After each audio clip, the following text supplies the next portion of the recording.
Hello guys, तो कैसे आप सभी। आज मैं आप सभी को बताने जा रही हूँ कि हमारे डबरा में नवग्रह मंदिर का उद्घाटन या फिर प्राण प्रतिष्ठा होने वाली है नहीं, आज हो चुकी है 10 तारीख को। और यहाँ पे कार्यक्रम बहुत सारे होने वाले हैं जो 10 से लेके 20 तारीख तक चलने वाले हैं। तो ये जो नवग्रह का मंदिर है, नवग्रह मंदिर डबरा का, ये हमारे एशिया महाद्वीप का सबसे बड़ा नवग्रह मंदिर है। और वैसे तो और भी जगह हैं, लेकिन ये जो मंदिर है इसकी बहुत सारी खासियत है, तो मैं आप सभी के साथ शेयर करने जा रही हूँ। और एक और बात कि आज डबरा में कलश यात्रा निकाली गई थी। ये सारी जो कथाएं होनी है उसके लिए यहाँ पे राम कथा और शिव महापुराण और जो धीरेन्द्र शास्त्री हैं उनकी भी कथा होने वाली है और उनका दरबार भी यहाँ पे लगने वाला है। मैं सारी जानकारी आप सभी को इस बारे में देने वाली हूँ, तो बने रहिए वीडियो के एंड तक। और गाइस, जो भी मेरा वीडियो पहली बार देख रहा है तो मेरे चैनल को सब्सक्राइब करें, बेल आइकन को प्रेस करें, वीडियो को लाइक करें और अच्छा लगे तो वीडियो पर कमेंट ज़रूर करें और अपने दोस्तों के साथ शेयर ज़रूर करें। तो डबरा में जो मंदिर बन चुका है नवग्रह मंदिर, तो इसकी क्या क्या खासियतें हैं तो मैं आपके साथ शेयर कर रही हूँ।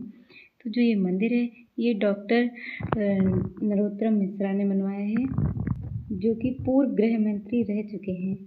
तो उन्होंने ये जो मंदिर है ये रेलवे स्टेशन के पास एक ब्रिज बना हुआ है डबरा में, उसके पास में ही है, तो वहाँ पे इसको बनवाया गया है।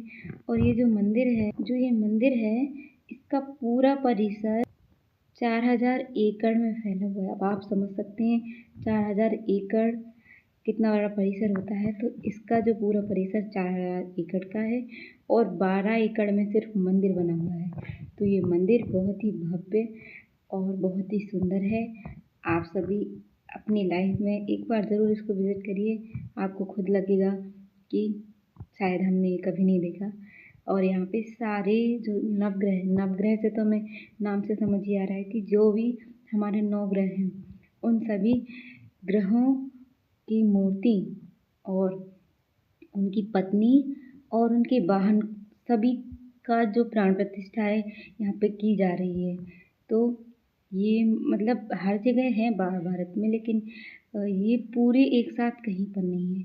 तो यहाँ पे डबरा में एक ऐसा मंदिर है जो यहाँ पे उनके वाहन, उनकी पत्नियाँ सबको एक साथ एक ही मंदिर में उनको रखा जाएगा। एक ही मंदिर मतलब सबके मंदिर अलग अलग होंगे और मंदिर को अरेंज इतने अच्छे से किया गया है कि कोई भी मंदिर आपस में मतलब आमने सामने नहीं है। और जिससे ये फ़ायदा है कि कोई भी मंदिर की नेगेटिव एनर्जी आपस में क्रॉस नहीं होगी। तो ये सारी चीज़ें इसकी विशेषता हैं और भी मैं आप सभी को बताती हूँ।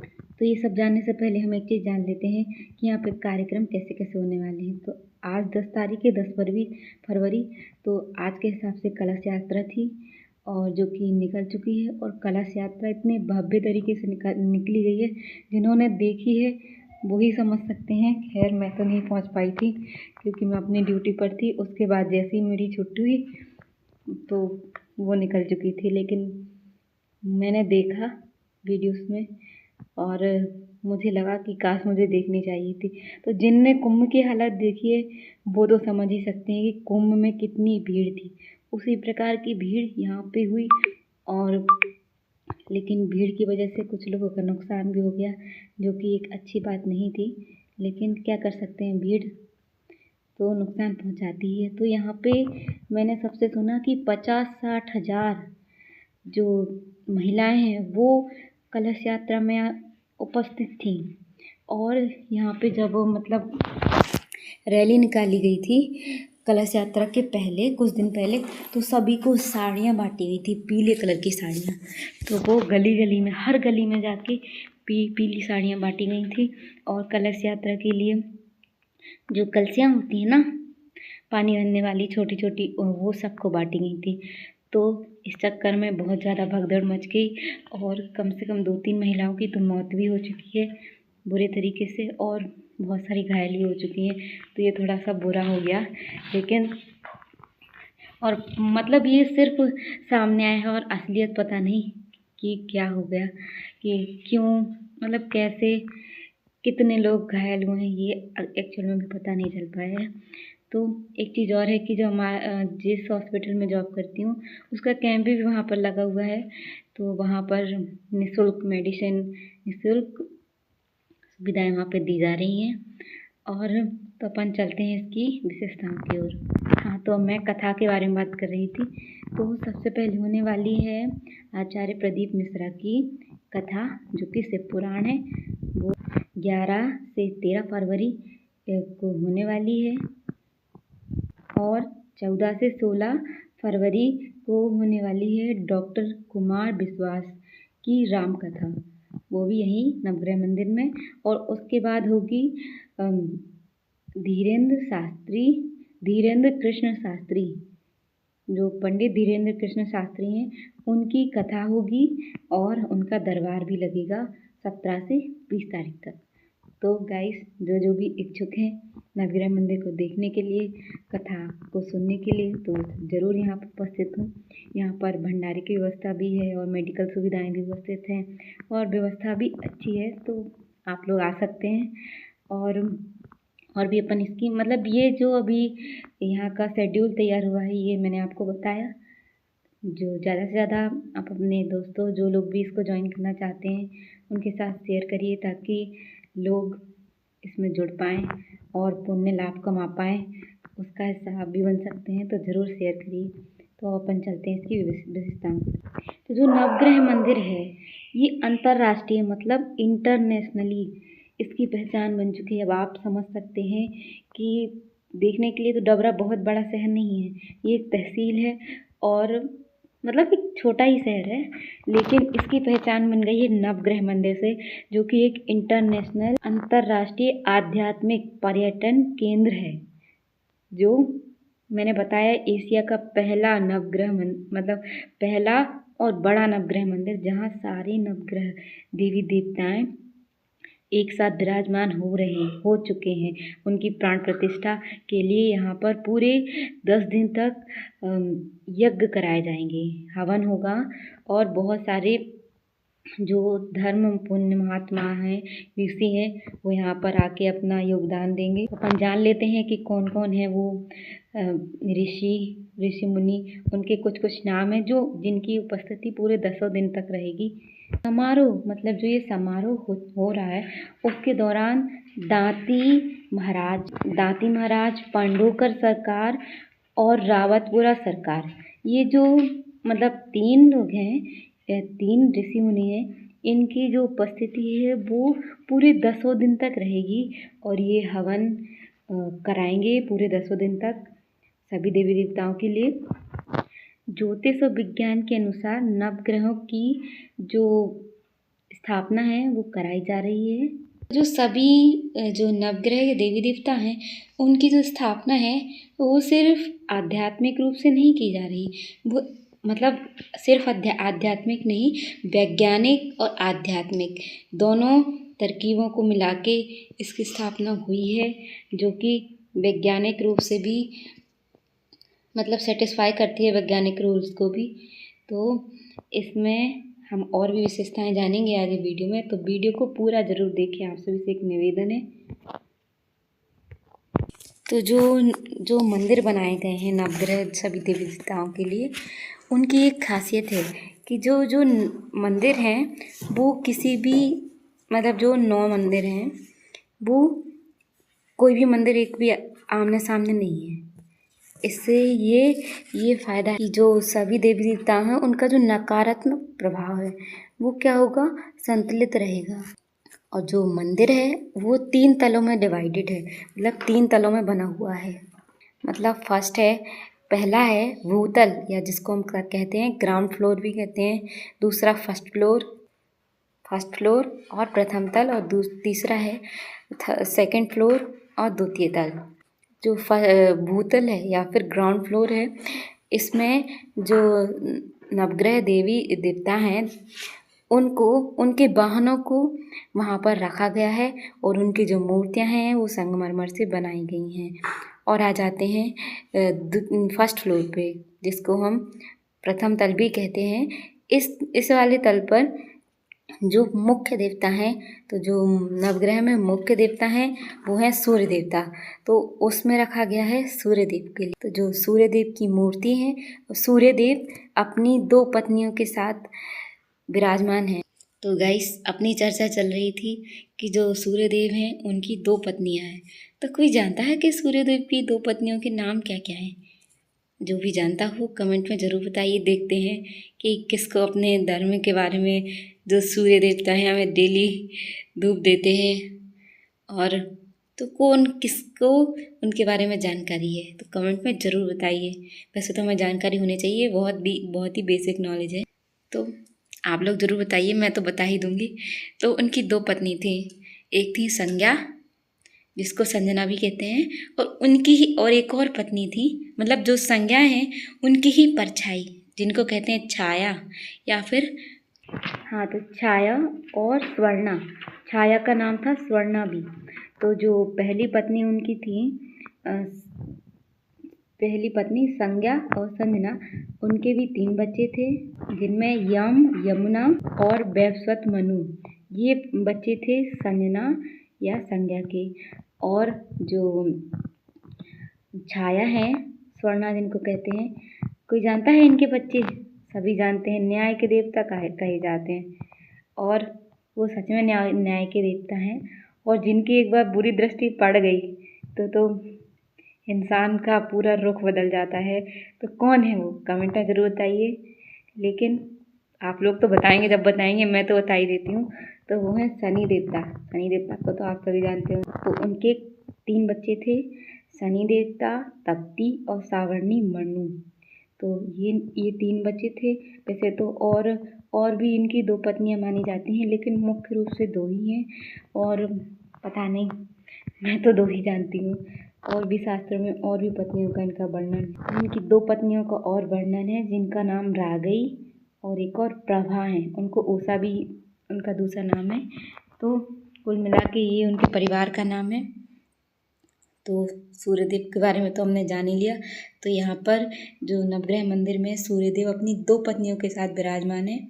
जो मुख्य पत्नी मैंने बताई उनकी संज्ञा और स्वर्णा या छाया, तो 2 पत्नियों के साथ विराजमान है। अब आते हैं तीसरे तल नहीं, मतलब द्वितीय तल, जिसको हम कहते हैं सेकंड फ्लोर। हाँ, तो द्वितीय तल में सभी देवी देवताओं की, और मतलब जो बाकी और बची हुई देवी देवता हैं वो वहाँ पर विराजमान हैं।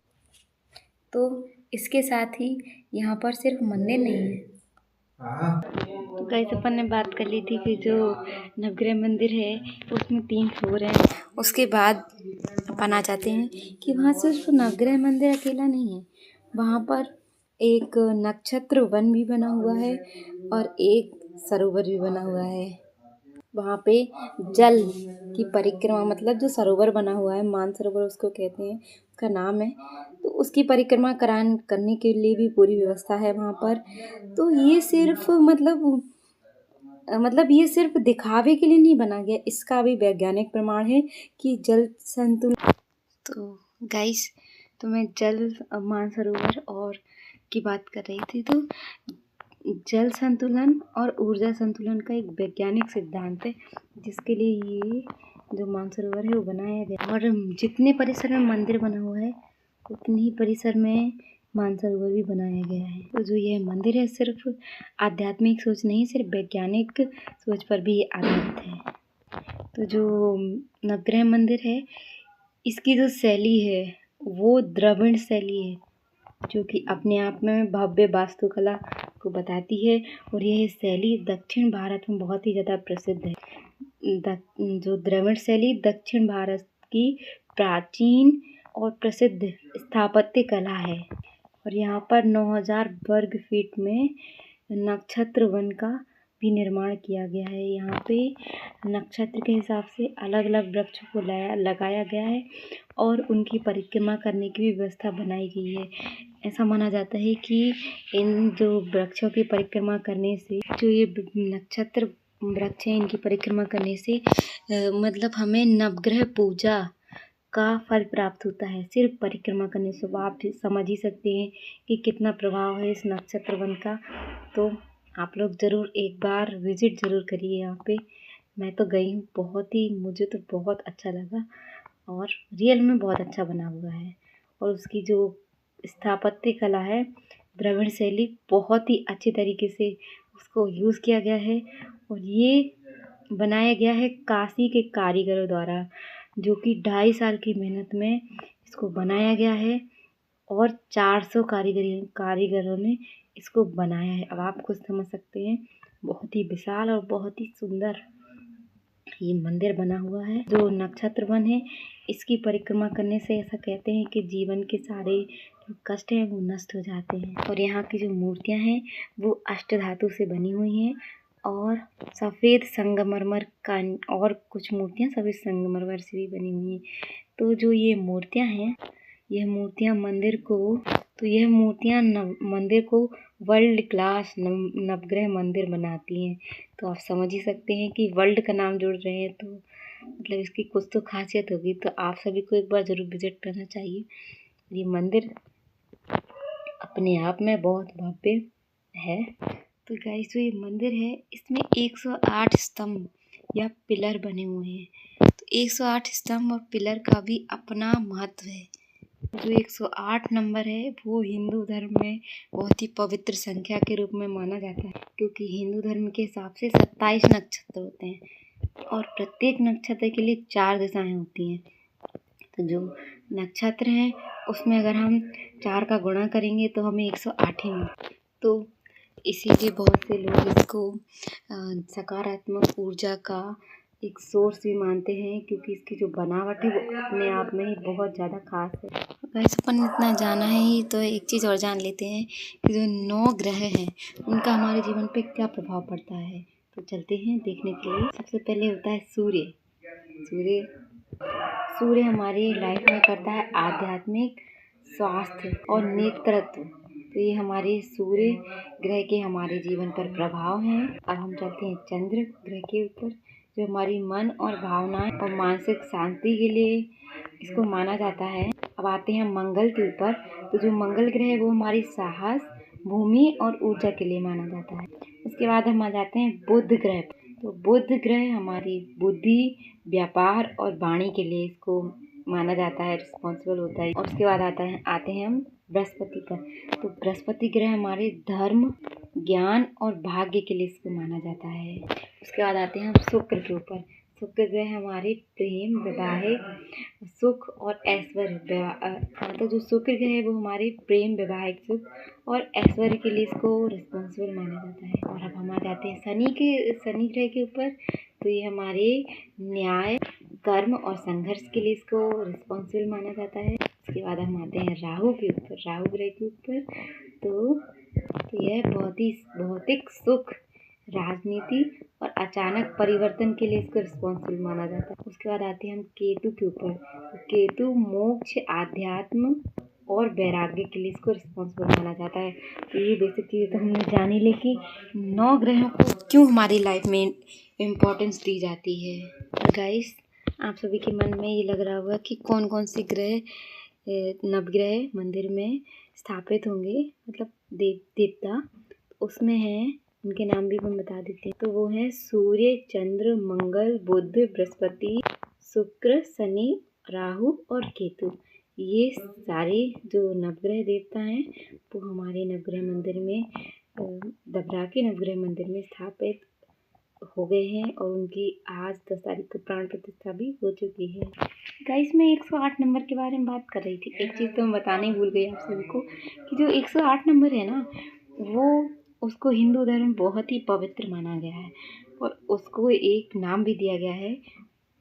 इसको इंग्लिश में कहते हैं हार्स एड नंबर और हिंदी में इसका हार्स एड नंबर का मतलब है महान आनंद। मतलब जो 108 नंबर है उसका सीधा सीधा मतलब होता है महान आनंद। अब आप सोच सकते हैं यहाँ पे 108 पिलर हैं, तो ये कितना मतलब महान आनंद देने वाला है, इसलिए इसको 108 पिलर से बनाया गया है। योग और आध्यात्मिक के अनुसार जो 108 है, 108 जो लाइन्स होती हैं वो हमारे हार्ट में आके, दिल में आके मिलती हैं। ऐसा योग और आध्यात्म के अनुसार ये सब बताया गया है। हार्ट लाइन मतलब जो 108 एनर्जी लाइन है वो हमारे हृदय चक्र में आकर मिलती हैं, इसलिए 108 को बहुत ही ज़्यादा इम्पोर्टेंस दी गई है। तो गाइस, आप सभी के साथ एक वीडियो शेयर करना चाहते हैं। जो आज कलश यात्रा का वीडियो है, वो वैसे तो कलश यात्रा बहुत ही अच्छी रही, लेकिन कुछ वहाँ पे भयानक स्थिति हो चुकी थी, जो मतलब लोगों को नुकसान हो गया, ये चीज़ ठीक नहीं रही। बाकी की तो अच्छी रही और बहुत ही भीड़ थी। मैं आप सभी के साथ वीडियो शेयर ज़रूर करूँगी, आप सब ज़रूर देखिए।